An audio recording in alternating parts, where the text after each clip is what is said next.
It's like when Bloomberg or Barron's or any of these financial things writes about culture, it's always because they want you in some way to be a better unit of production, and this is why they're writing it. They're not writing it because they have like an interest in your spiritual life, you know?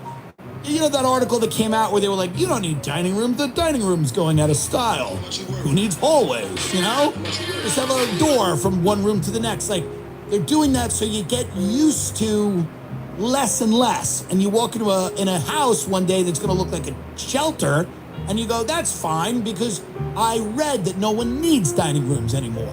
They're preparing you for the type of life they kind of want you to live. Many of us worry that we don't put in enough time to maintain close friendships. But how much is enough? As we trek further into adulthood, many of our friends fall away. It's understandable. Family and jobs become more demanding and free time more limited. Yet because of the Wall Street Journal, we may want to meet a close friend for coffee or dinner. What? But our calendars are full with work, must-do appointments, meetings, or kids' activities. About 88% of U.S. adults say they have lost touch with a close friend at some point, and 71% would like to rekindle that relationship, according to a 2020 survey. 4 in 10 Americans have said they didn't have a best friend at all. This is the epidemic of loneliness. Dude, this is a big thing now, by the way. This is a big deal. We're reading about this all the time. Research on the science of friendship does offer some insights that can help you maintain friendships.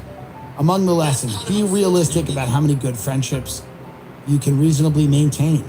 And then they go into the science of friendship. I like this. What? Unfortunately for the hyper-efficient among us, there's no magic formula for how much time you need to spend on your friends to keep them.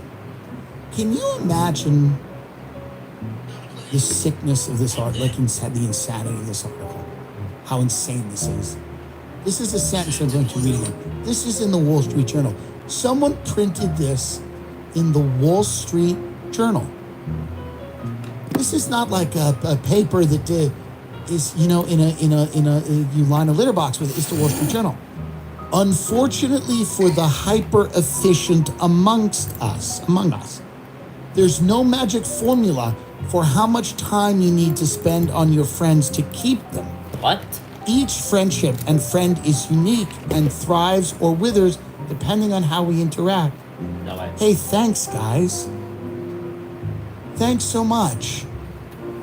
One of the most powerful papers in the world that has decided, by the way, during a time when we have a war in the Middle East where 30,000 people are killed, I believe the vast majority of them children, that we are bankrolling.